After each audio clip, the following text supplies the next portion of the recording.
Hello and welcome to Open Dialogues. First, a brief announcement for our Turkish-speaking audience about subtitles. Arkadaşlar, Türkçe altyazı seçeneği mevcuttur. Ayarlar kısmından Türkçeyi seçebilirsiniz. This is a series of conversations with leading thinkers in philosophy and related fields. I am Dr. İsmail, a philosopher at Vanderbilt University. Today, my guest is Chandran Kukathas, professor of political science at Singapore Management University and author of two important books, The Liberal Archipelago and Immigration and Freedom. We will discuss immigration and liberalism. Chandran, thank you so much for joining me. It's a great pleasure to have you. Thank you, Ismail. It's very good to be here. Thank you. I would like to start with your book titled Immigration and Freedom, which was published in 2021. You make a striking argument in this book. You say that the threat to liberty does not come from immigration, but rather from immigration control. You write, quote, "The only feasible way of monitoring and controlling would-be immigrants is to monitor and control the local population," end quote. Can you perhaps explain why? How does immigration control undermine the freedom of citizens? Well, I think the first thing to consider is what exactly is immigration control? Because I think a widely held view is that immigration control is something that takes place at the border, perhaps also in policy to the extent that governments try to control the numbers of people by policies deciding how many should come from year to year. But in fact, immigration control begins much earlier than this and in a much different way. Now, a part of the reason for this is that immigration control is really an attempt to control not just the crossing of borders, but the kinds of things that people can do once they've crossed the border, once they've entered a society. It's about controlling foreigners, but it's not just about their entering, it's about what they do. Now, obviously, most states actually want people to come into the country. They would like tourists, they would like people to come and spend money, but they don't want them to do certain other things. They don't want them typically to work without authorization, but they also don't want them sometimes to do other things like stay for longer than the government would like, or to go to college, or to buy property, or to rent, and so on. So all of these things must be controlled. So immigration control really is about controlling these things. Now, if you're going to control these things, the first problem you'll face is that non-immigrants, that is to say, natives of a country or nationals of a country, the problem with them is that they are all too ready to interact with immigrants or would-be immigrants. They're ready to hire them, they're ready to teach them, they're ready to rent to them. Very often, as we find in the labor markets, they will actually go out to other countries, either themselves or through other channels, to try to entice people to come into the country. So in order for a government to control immigration, they've really got to control what their citizens and residents do. So at that point, immigration control really is about control of not just outsiders, but control of insiders. And as I said, insiders are all too willing and interested in, in engaging with people from the outside. Now, the other aspect of this is that if you're going to control immigration, you really want to control people who you regard as foreigners. But the question is, who is a foreigner and who is a native? And this is something that has to be determined by the law, which defines your claims to be a foreigner, or rather your claims to be a native. So the first issue that's got to be settled is the issue of definition. What counts as a native? And over the years, countries have debated this question, and the law has changed from time to time. So to give you a very practical example from my own family, my younger sister was born in Australia in 1960 or so. Uh, and she became an Australian citizen by birth, even though she was born to Malaysian parents and returned to Australia shortly after my parents returned to Malaysia. Many years later, she decided that she wanted to move to Australia. She had no problem because she was Australian by legal definition. But someone born in 1980 in Australia to foreign parents who are living in Australia would not be an Australian citizen automatically. Australia no longer has birthright citizenship. The United States is also considering getting rid of birthright citizenship, okay, technically jus soli. This would change who counts as a citizen and who does not. This is another form of immigration control, deciding who does count as an immigrant and who does not need to try to enter a country as an immigrant. So, in these ways, immigration control really ends up controlling citizens and residents, firstly, by defining some people as insiders and others as outsiders, but also because in order to control what people do once they're recognized as insiders, as citizens or residents, once you recognize this, then you've really got to control your own citizens to make sure that they don't engage with outsiders in ways that you don't want. And as I said, it's very difficult to do this because people naturally want to engage with other people. And here I think you've got to ask one very, very basic question which is, if you're looking at an employer, for example, who wants to hire someone from overseas, what right do you have, either as a government or as a citizen of that country, to prevent this person from hiring or welcoming into his home someone who is foreign? After all, if it's a free society and this person is free, why are you preventing this? If you are preventing this, then you're restricting that person's freedom. Um, but I think this is unavoidable. For as long as you have immigration control, you have to control your own citizens. I thought this is a fascinating argument and explanation of how immigration control works.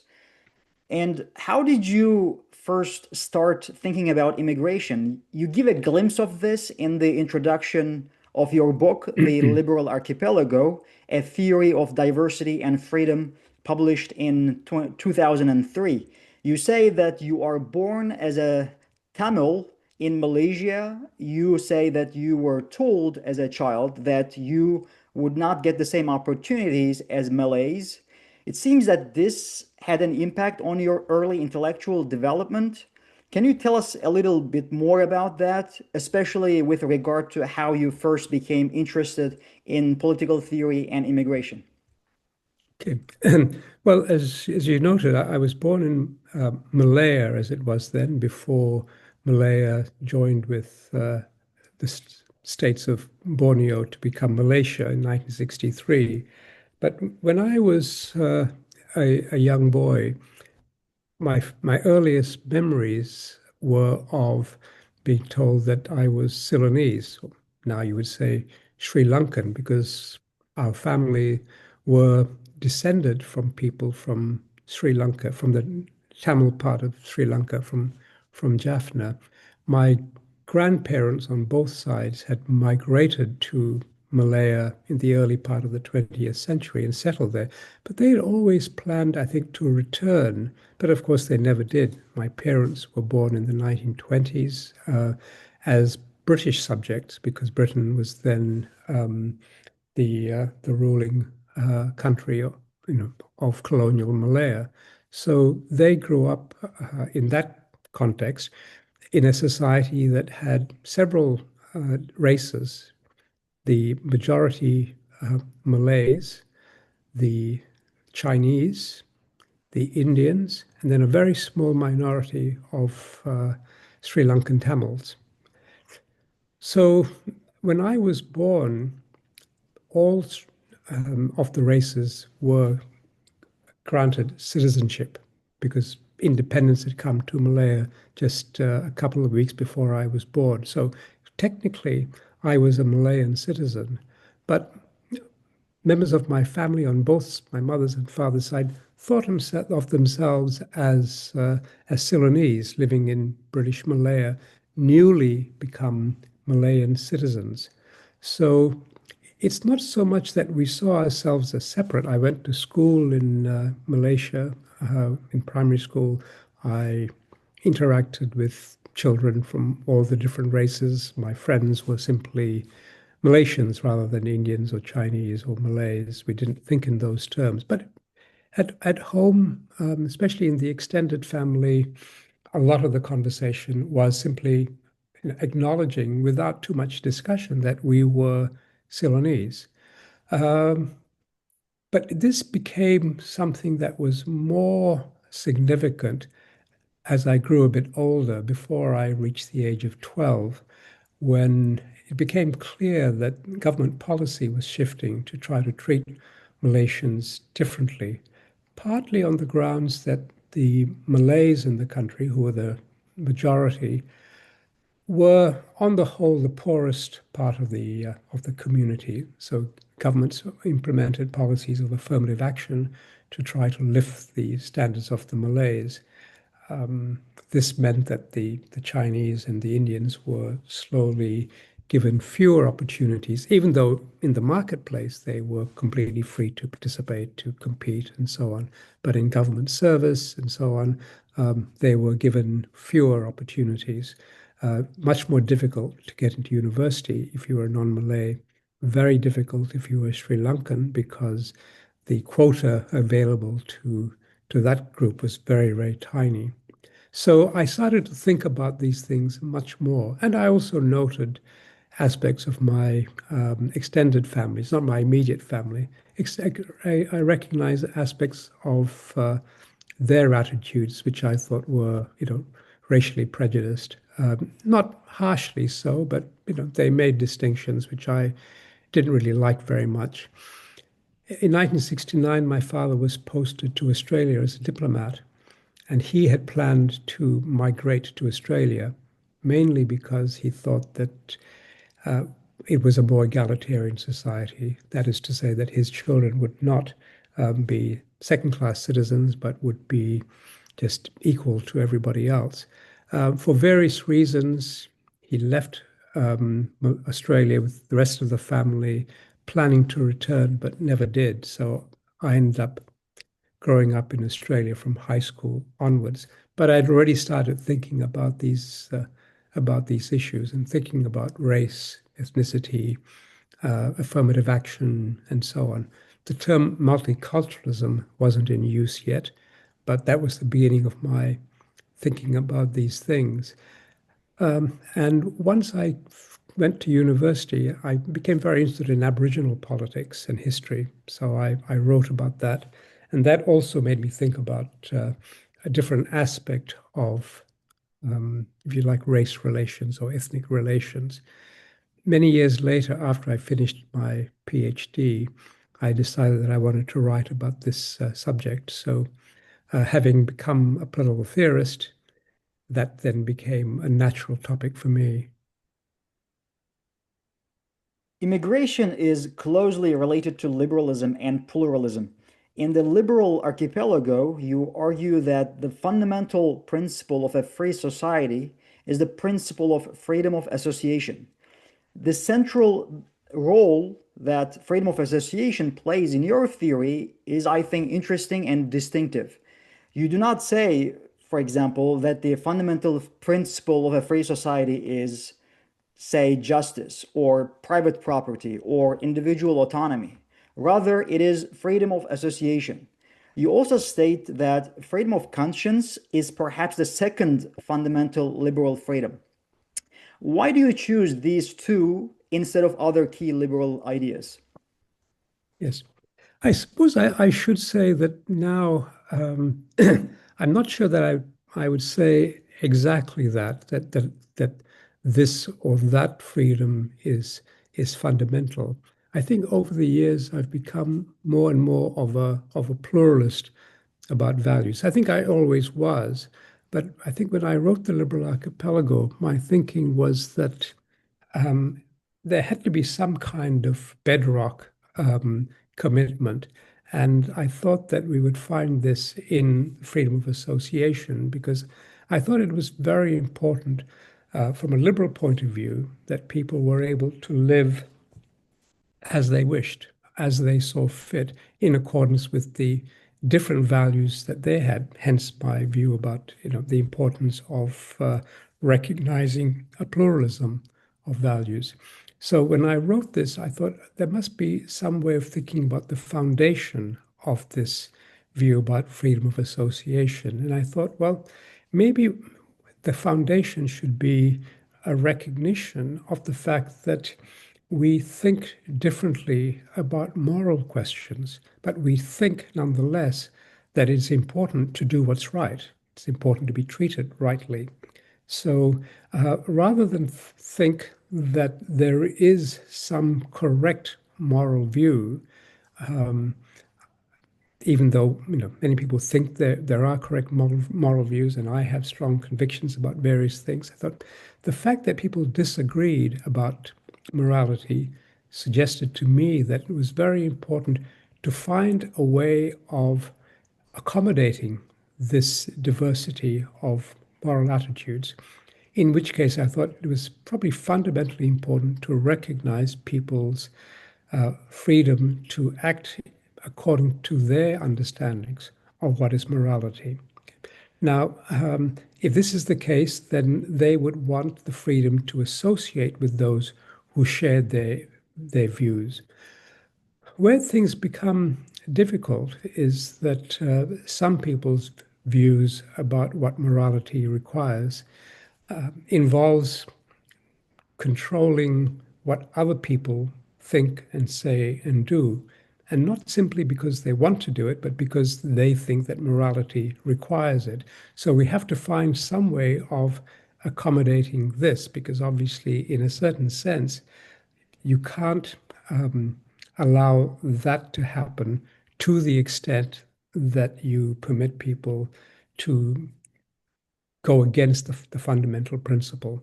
So I think I would still want to hold very strongly to those commitments, but I think I would hold them with a little bit of caution, because I think even those principles, even those convictions, are ones that sometimes have to be traded off against other considerations.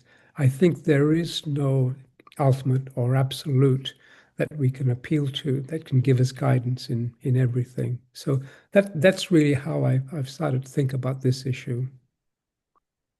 You mentioned the importance of diversity and pluralism. I like to think of state by using your metaphor of archipelago. I think it gives us a novel and fascinating vision of or to think of freedom in a different way. I want to clarify this vision a little. The pre-modern political landscape was defined by non-hierarchical authorities such as empires, smaller states, religious bodies, guilds, and local communities, which have overlapping jurisdictions. If the world were organized according to your theory of liberalism, would it resemble such a political landscape? If so, what distinguishes your liberal archipelago from that earlier pre-modern form of pluralism? I think there are some similarities with these earlier forms of association, but I think what I would probably stress more is the extent to which, in the past, and for that matter, in the present, what you do in fact have is many forms of social and political organization. We live in a world that's predominantly a world of nation states. So it does look like it's different from the world of the past, the world of empires and communities and societies within it, world of cities and so on.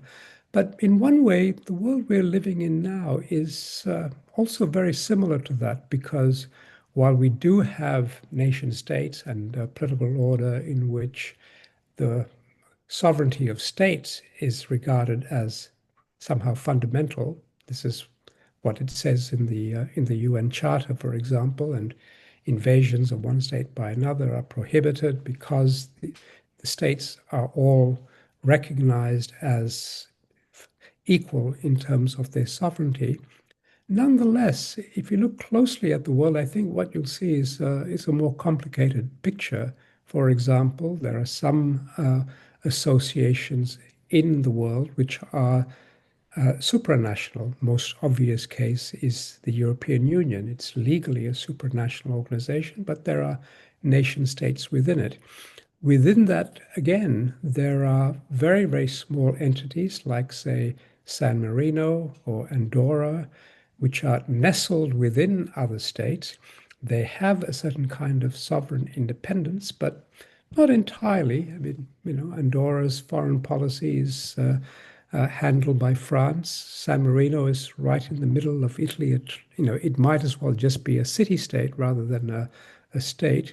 Or if you think about small states like Singapore or the Pacific Islands, they are, in a way, cities more than they are states. If you take Singapore or the microstates of Polynesia, they're states in a technical sense, but they're very different sorts of forms of social and political organization.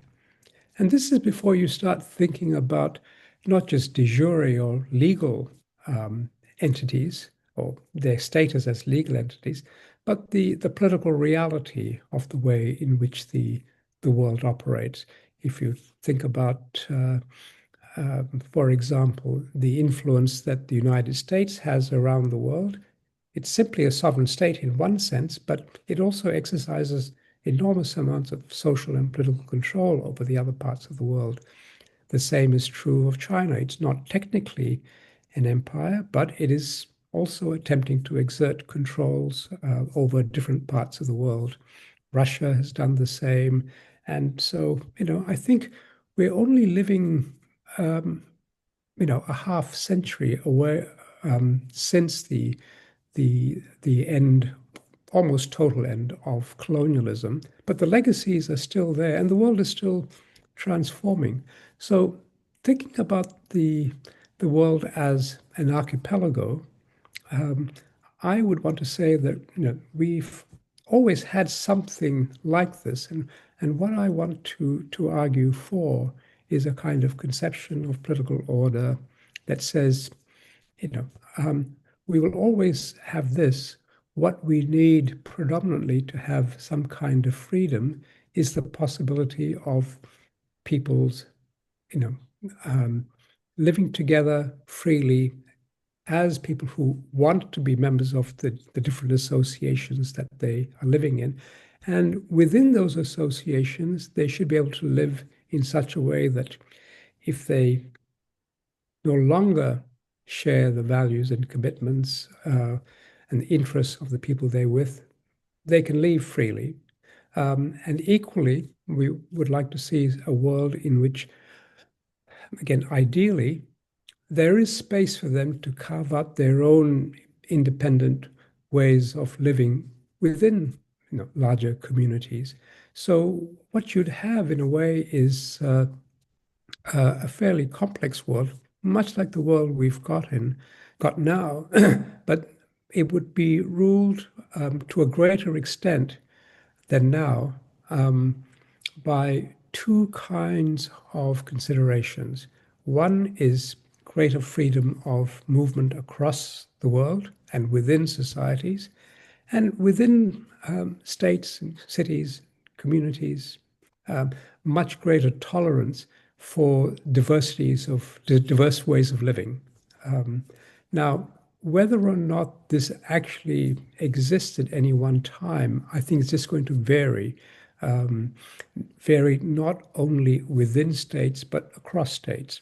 And sometimes it's going to be very difficult for people to move from one part of the world to another because of restrictions in some places. In other times, it's going to be a lot easier. In some times, in certain countries, there's going to be much more tolerance and freedom within the society, leaving people free to choose their religion, live according to their own convictions, and so on. At other times, you're going to get much more strong centralizing tendencies about ethical questions. The world I would like to see is one in which there was much greater freedom of movement and much greater tolerance of diversity. And I think what we will see, in human history always is the emergence of, let's just call them pockets of liberalism in different parts of the world, whether it's called liberalism or not. And to the extent that the entire world is capable of facilitating or enabling or just allowing this, the more we'll have a liberal international order. But I think this will always be something that varies from time to time and indeed from place to place. As I said, I like the metaphor of archipelago, but social groups seek power. What if one group, island in the liberal archipelago, captures the state and starts imposing its will on other islands? Is there any measure against this kind of capture in your theory? Um, well, in a way, there isn't, to the extent that nothing in the theory says that we need to establish a kind of superpower to preserve the liberal order, because I'm taking it as given that the kind of attempt to use power to enforce a particular understanding, conception, set of rules, and so on, that's always going to be present. Okay?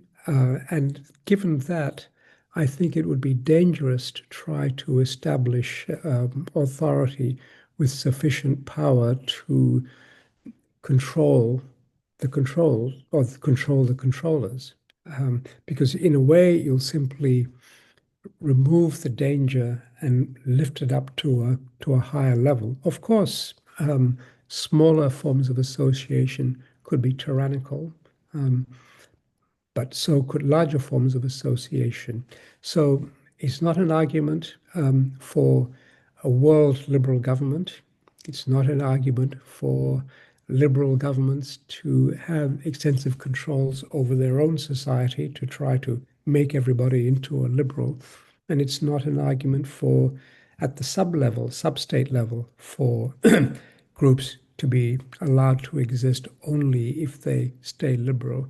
So the theory is essentially aspirational. It's not offering an account of the mechanism that will ensure this. The most it will offer, though I haven't offered it so much in this book, but I think what I would appeal to are the theories within liberal philosophy of the need for institutions to limit and control political power. But these powers are to be controlled not by the creation of a superpower, but rather by the creation of legal or constitutional limits. And it's also to be achieved, I think, by trying to inculcate in the population a kind of liberal outlook, a kind of set of attitudes that makes them wary of giving states or any other authority too much power. But there's no guarantee of this. You can write the most beautiful constitution in the world and the most liberal set of rules, but there's no assurance that whoever acquires power won't find ways of subverting it, whether as an individual or, through the transformation of people's attitudes. I think to that extent, the liberal order will always be somewhat precarious. You have worked in the UK, the US, Australia, and now Singapore. This might give you an unusually wide perspective on contemporary liberal societies. How has this influenced your views? When I think of archipelago, I think of Indonesia or Philippines, countries that are composed of hundreds of islands. And you were born and raised in Asia. From a certain perspective, Western liberal democracies might look like excessively centralized and bureaucratized compared to the more traditional, less bureaucratic, and less unified countries of Asia. How has the particular geography of and diversity of Asia influenced your theory? Um, it's very hard for me to say because in I grew up in Malaysia for, until I was about 12, and I was aware of the other countries of Southeast Asia, the Philippines and Indonesia, as you mentioned, but I never thought of them particularly in those terms. I never thought, oh, okay, this is a good model. And of course, in a certain way, these societies also were reshaped by governments looking to centralize.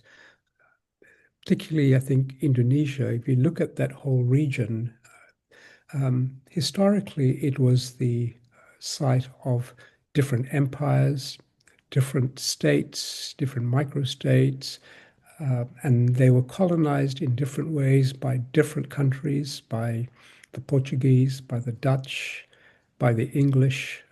So the history is really quite complicated. But the same is also true in Europe. If you think about what, say, the Holy Roman Empire was like, I mean, it was really made up of hundreds of microstates, confessional states in many cases.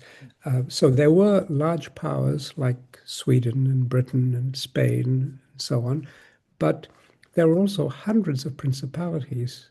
So, over the years, over the 17th, 18th, and 19th centuries in particular, these were slowly consolidated.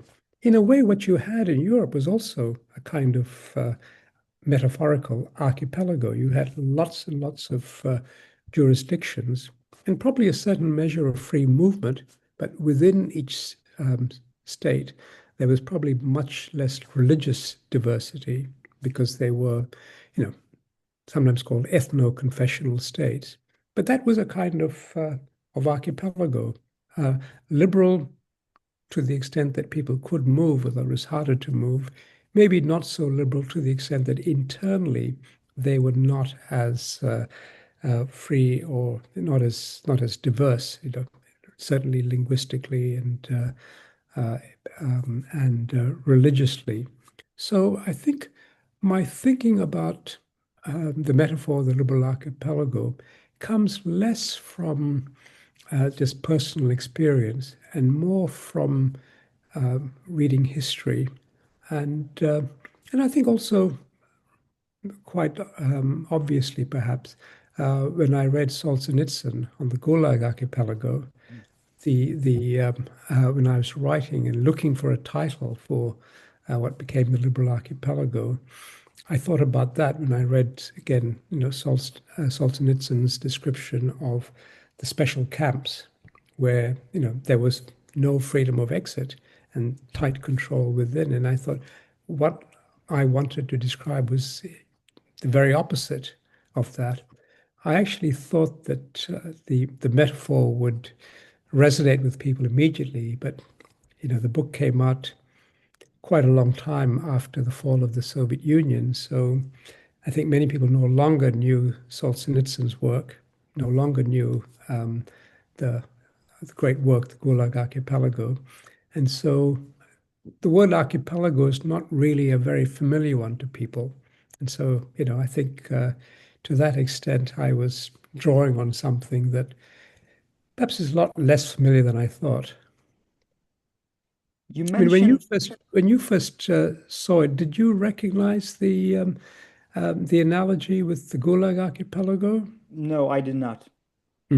Yeah, so that's been my experience. So, though I mentioned the metaphor at the end of the Liberal Archipelago, but I once gave a talk at Princeton, and a PhD student said to me, what's an archipelago? Is that a body of water surrounded by land?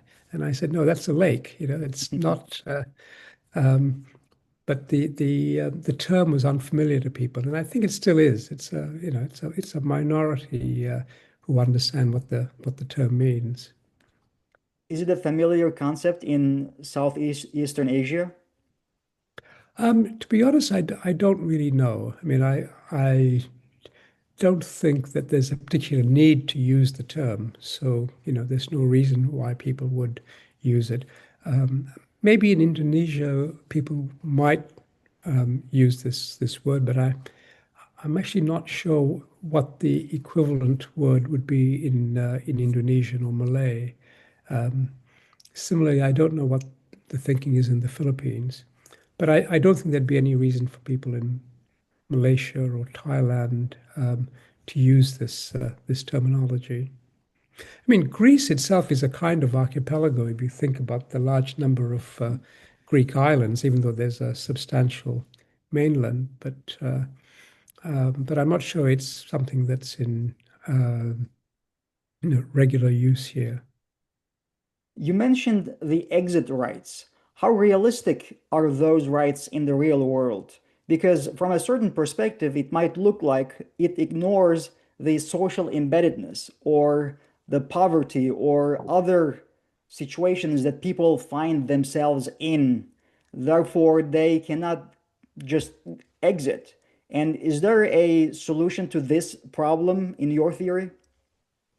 I don't think there is. I mean, I think in my theory, what I say is that the society is freer to the extent that freedom of movement is more open, and to the extent that there's greater tolerance within the society for differences of opinion or differences of value. But the the freedom to leave is not one that's easy to establish as a right, in part because the conceptualization of such a right would be uh, highly controversial.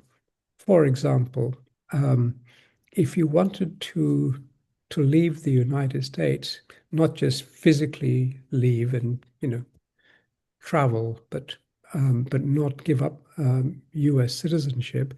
If you wanted to leave in that way, it's quite straightforward. You just get on a plane and go. But if you want to give up your citizenship, you can, but then there's a question, firstly, of what are your liabilities, and then what are your rights.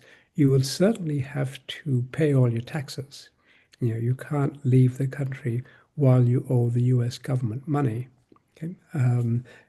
Equally, if you wanted to leave the United States, you could say something like, well, you know, I'm a citizen of the country. I'm a co-owner of the United States.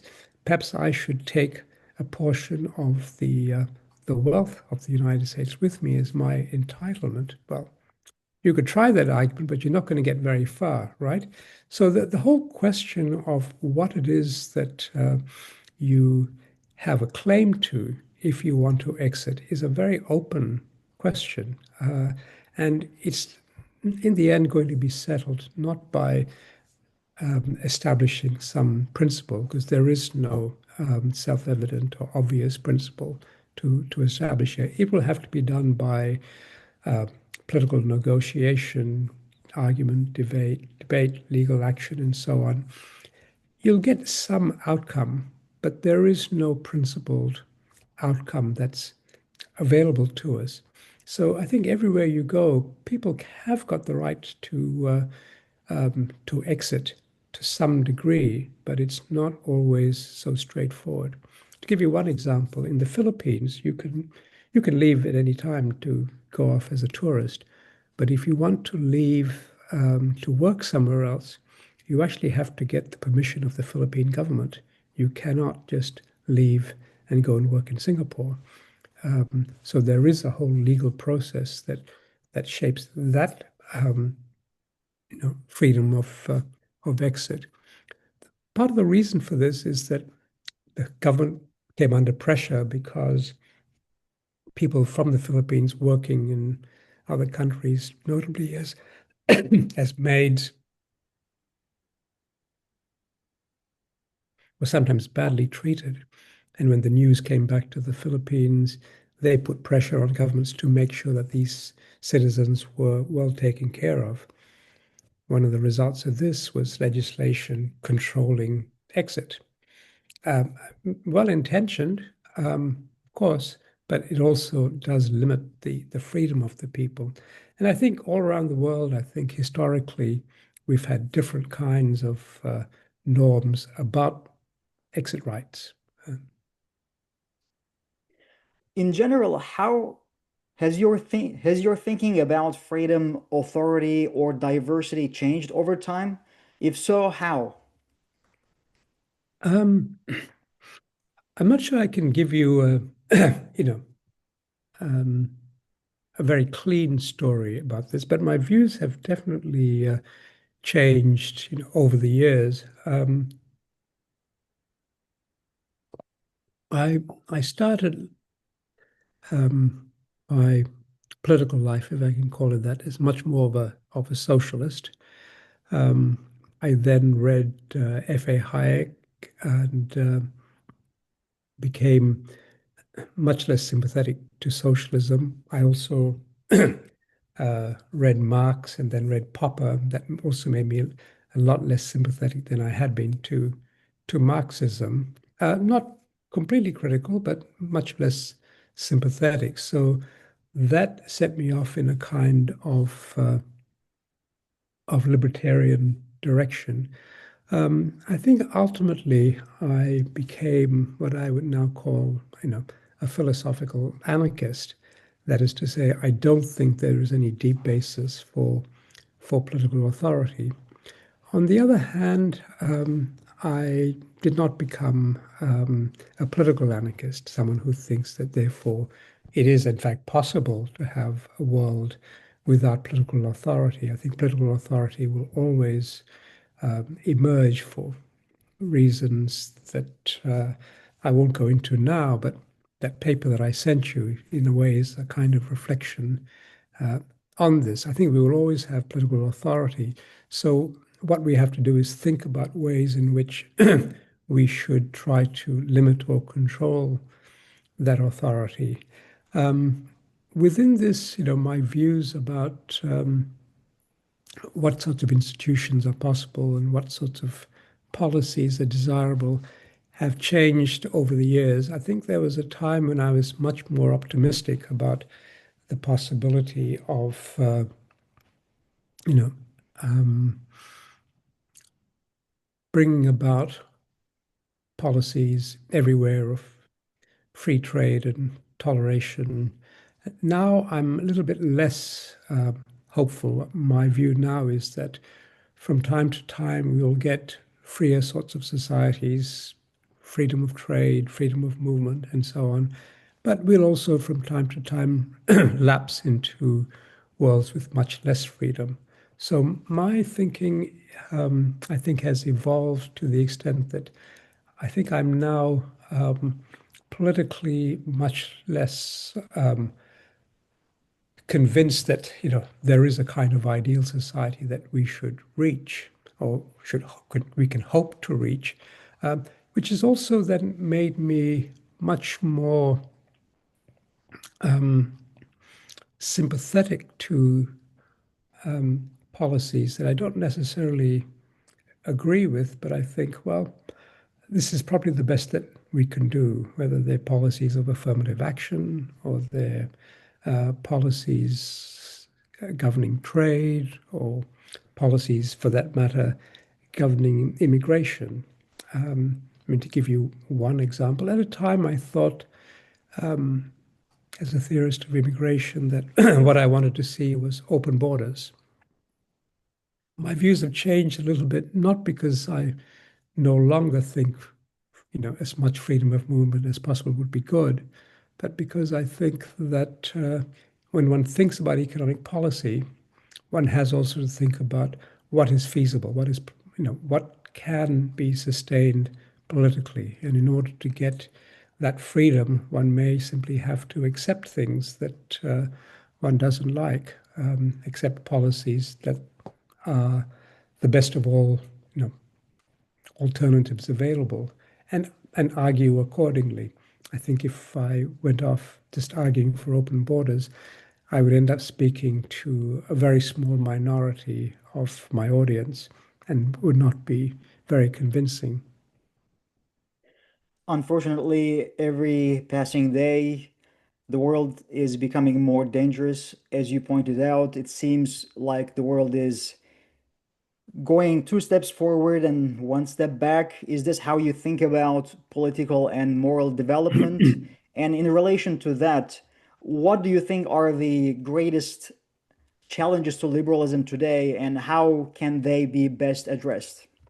Yeah, I mean it's a very complicated question, or at least it's a straightforward question, but there isn't a straightforward answer. But on the whole, though, I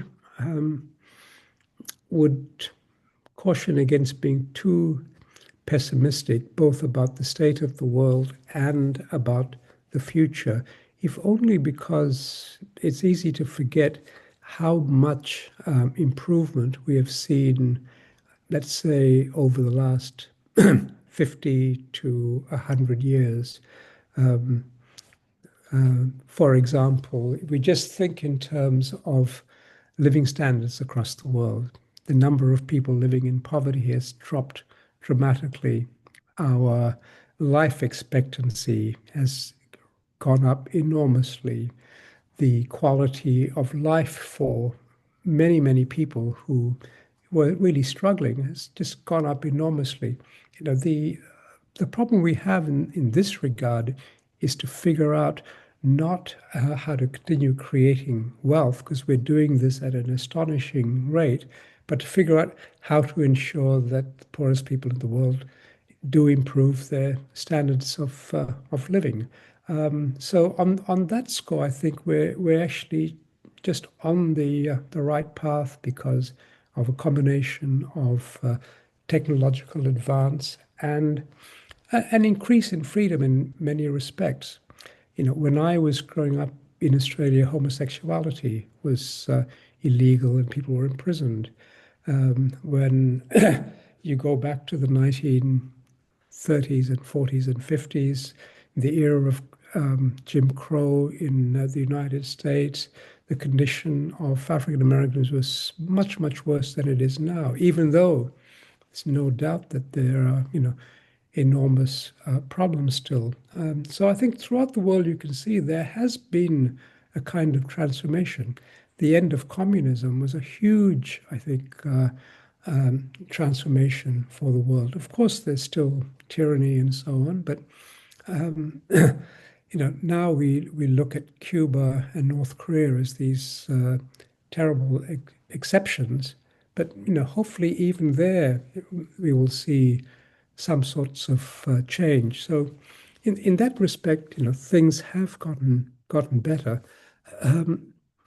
I think as far as liberalism is concerned, it looks very much like liberalism is on the retreat because theoretically and philosophically, everywhere you read about the anti-liberal forces that are there in the world, not just politically, but in the academy as well. There are really just dozens of books and papers attacking liberalism and saying why it's failing and why its days are numbered. And in one way, of course, as a philosophy, it's a minority view and probably always has been.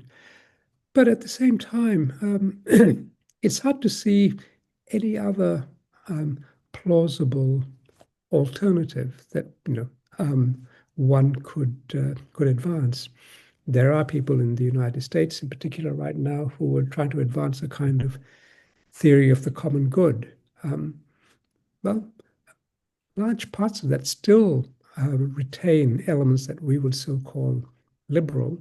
And to the extent that they want to suppress individual freedoms in the name of some collective ideal, they have to contend with the fact that the diversity that's out there is not going to be somehow corralled and turned into, a solid mass of people who all agree. They don't.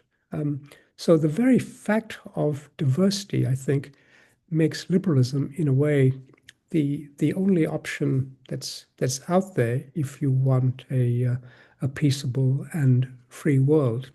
There will always be forces working against it, but I think in the end, there isn't really an alternative to the liberal order that can really gain, widespread support.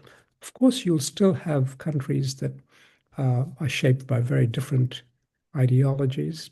Iran, for example, but even there, you can see that the population itself actually is not on board with any of this. You can only sustain this by repression. I think that's true in many parts of the world. The liberal theory is essentially the only theory that has a strong commitment to not allowing repression, resisting repression. So to that extent, I think, while it would be too much to say, yeah, this is the way things are going to go. I don't believe the arc of the universe bends towards justice, as some people say. I think the arc of the universe just wobbles all over the place. But I don't think that the anti-liberal tendencies actually have a really strong foundation that's going to challenge the liberal program in any serious way. Yeah, that is a very interesting point. You are basically saying that the growing diversity of the world, of the populations in many countries, has made liberalism almost inescapable as a political form of cooperation and political belief system. Mhm. Well, see, the conception of liberalism that I have is what's sometimes called, modus vivendi liberalism. That is to say, it's a liberalism which says, okay, we've got to find some way of coexisting because we cannot come to deep agreement on many important questions. So we need to figure out institutions that will allow for this. And equally, we need to find institutions that will contain the efforts of those who want to centralize and consolidate one particular worldview or another. So, I think the liberal idea is that we should resist this and we should allow for coexistence.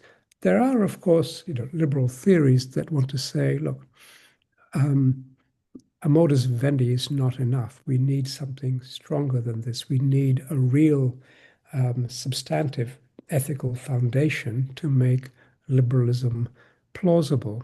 John Rawls is the most noted philosopher in this regard, saying what we need is some kind of consensus on a conception of justice. I take the view that that conception of liberalism is not sustainable. Even though I'm actually very, very sympathetic to his main conclusion that the best society is one that prioritizes liberty and that works to improve the condition of the worst off in society, that essentially, does as much as possible for the poorest. That doesn't mean a welfare state, which Rawls also rejects. It means institutions that make it possible for everyone to lift themselves up. I agree with him on this. I think that's actually exactly the right position for any humanist to take. But as far as politics is concerned, I think the institutions we have to aim at are the ones that make coexistence possible rather than convergence in any deep way possible. It doesn't mean that what you have is what you might sometimes call a pure modus vivendi in the form of a truce. But even if you think of a truce, okay, I mean, a truce does depend on there being certain moral content. Otherwise, the truce will never hold. So I think the liberalism I have in mind has relatively weak ethical content. It doesn't have a strong theory of justice and rejects that idea because the more you seek deep consensus, the more I think you'll get into trouble. What do you think about the current state of political theory? And where do you see political theory going? Um, I'm not sure that it's going to. I don't think it's possible to say something about the state of political theory or to think of it as going somewhere. I mean, I think political theory is done in different ways, all around the world. Even just in the Western Academy, for example, there are people who do political theory by studying thinkers of the past, trying to understand them, whether by engaging with them, as was probably the norm in the Oxford tradition, or by trying to understand them in their historical contexts, in the way that they have in the Cambridge tradition developed by Quentin Skinner. Okay, that's one way of doing political theory. It's still political theory to the extent that it's addressing theoretical questions about politics, but it's not doing political theory, say, in the way that John Rawls is doing, which is trying to advance a particular normative conception or trying to address particular normative problems. That's another way of doing it. Another way would be to try to use political theory to give an account of the nature of the modern world, from a political perspective, to develop concepts that help us understand it. These are all different sorts of enterprise. I think it's in a healthy state to the extent that there's a lot of work being done, but I don't think it's going anywhere. In a way, because I don't think humanity as a whole is going anywhere. So people writing political theory are, on the whole, trying to understand the world, trying to explain how it got to where it has, trying to argue for what direction things should go, whether in their own particular societies or in societies generally. But I don't think there is a kind of collective endeavor. So, for example, when John Rawls writes about what is the task of political philosophy, I don't think it has a task. There's no possibility of bringing people together or putting their shoulders to the wheel to achieve this goal. I think political theory is simply, in the end, a reflection of the diversity of political thinking. And that diversity of thinking is thinking about the way the world is, the way it works, but also a diversity of thinking about where we should go, or what is desirable, or what is good, or what is right. I think for as long as there are people, there will be contestation on these questions. And at a certain level, that contestation and debate will be called political theory. Do you have anything to add before we close? I'm not sure that I do. It's been a very, very comprehensive conversation. So I guess one thing you did ask in the list of questions you supplied to me was the question of what are the greatest challenges to liberalism today? And Yeah. I guess I might say something about that because one could take this question in two ways. One is theoretically, what are the theoretical challenges to articulating a conception of liberalism that's going to gain the adherence of people everywhere? And the other is the political question. How do we uphold liberal institutions? And the two things are related to the extent that theoretical contributions are also attempts to make a contribution to answering the political question. And I think the challenges today are really coming politically from really the major powers in the world that are trying to not just reassert themselves, but achieve a kind of influence and dominance. And this is because I think we live in a world in which there are some very powerful states or emerging states like China and India, in particular. I think Russia, to me, looks like a waning power.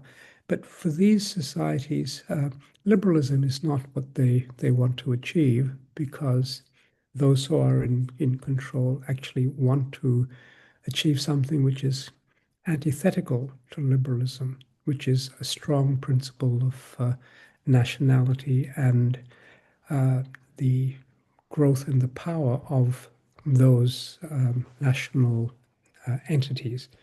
I think someone like Vladimir Putin has the same kind of ambition, but it may just be that that is a kind of waning power. I think this poses a real challenge to liberalism, because liberalism does depend upon being able to resist those forces.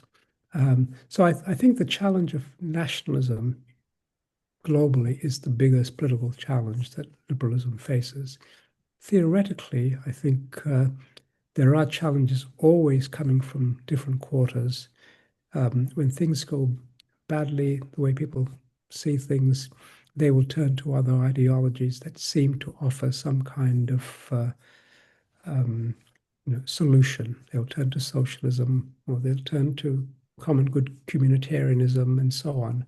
And I think those challenges can only be answered, theoretically. But I think F.A. Hayek was right in saying that this is something that we just have to continually engage in. We have to, from a liberal point of view, keep arguing on those questions. But I think that the political challenge is a lot more uncertain, because much will depend on how the the great nations in the world are able to assert themselves. And there I have no predictive power. I think there are 2 points in your remark. The first is that it seems that the world has become multipolar again in the past decade or so, and the other poles are non-liberal, and they present attractive role models for other smaller countries.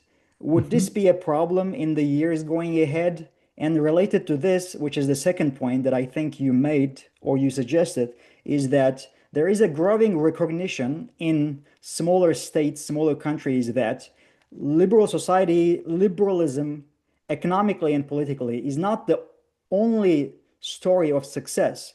A society can become successful by other ways as well. I think this is almost like a political ideology gaining ground in many smaller countries. So it might also mean that liberalism in contemporary liberal democratic societies themselves started to doubt of itself. And for example, there are proposals to transition to more meritocratic models like the Chinese meritocracy, because democracy has a lot of problems. There's a growing recognition about that. So bringing these two things together, do you think that these will become more clarified in the years ahead, such that liberalism will have more trouble establishing itself going forward? Um, I think it will in some parts of the world, but not in others. But this is speculation. I think about a place like China as in many ways having much less of a chance of becoming as open a society as, let's say, many of the countries in Europe. But at the same time, you know, within China, there's now a much greater degree of economic freedom, and it still remains to be seen how things might be transformed if the level of prosperity increases, and very high standards of living are achieved, people start thinking differently when they're wealthier, and I think that's something that remains to be seen. I mean, China is not monolithic, but it is controlled by a very small group of people. Um, but at the same time, it also has, let's not forget, its own very, very long and deep traditions, which are not Western traditions. They're not liberal in the modern sense. But there are also elements of what you would regard as liberalism. There are philosophies in Chinese thought and Chinese history that could be described as liberal in many respects, but I don't have any sense of how this might bring about a transformation. The same thing could be said about India, but in a strange way, India has become economically, until relatively recently, much less free than China, at least less open to markets and to trade. But it's always had a much greater degree of political freedom, which suggests to me that, okay, there will be a kind of liberal society there that will continue to be sustained, even though there are also very strong forces that are trying to move in a more nationalistic and therefore anti-liberal direction. So, overall, I think, you're right that there are these challenges that come from the existence of these very powerful non-liberal societies, but I'm not sure about the extent to which internal change is impossible, and I'm not sure about the extent that to which these societies aren't going to be transformed by a mixture of, global tendencies and, internal pressures. Um, yeah, I wouldn't write liberalism off just because of the history of the last 30 or 40 years. Is there anything else that you want to add? No, I don't think there is. I think if there is, I might think of it later, but that'll be too late. Okay, Chandran, many thanks for coming on the program. I very much enjoyed our conversation. Your time is greatly appreciated. And thank you all for joining us. If you enjoyed this conversation, please share it on your social media and subscribe to the channel for future episodes of Open Dialogues. Bye for now. Thank you for having me.